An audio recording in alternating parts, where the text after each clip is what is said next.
தமிழ்நாட்டில் வலிமையாக இல்லாமல் இருப்பவர்களின் மதத்தை பயன்படுத்தி ஏதாவது கிடைக்குமா என தேடிக்கொண்டிருக்கும் நபர்களை காண முடிகிறது என பாஜகவை மறைமுகமாக குற்றம் சாட்டியுள்ள கனிமொழி, திருச்செந்தூர் கோவிலில் எவ்வாறு குடமுழுக்கு நடத்த வேண்டும் என்பதை அரசியல்வாதிகள் முடிவு செய்யக்கூடாது என சீமானுக்கு மறுபடி கொடுத்துள்ளார்.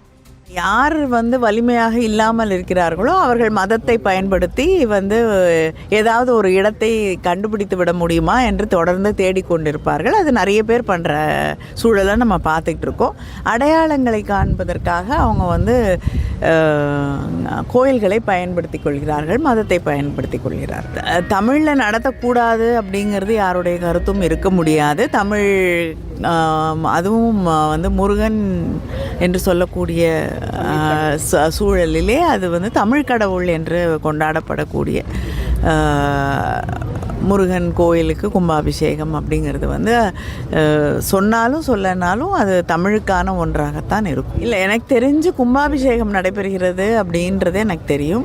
அது எப்படி நடத்தப்படுவது அப்படிங்கிறது அறநிலையத்துறையும் அங்கு கோயிலுக்கு வரக்கூடிய பக்தர்களும் முடிவு செய்ய வேண்டும். அரசியல்வாதிகள் அதை முடிவு செய்யும்.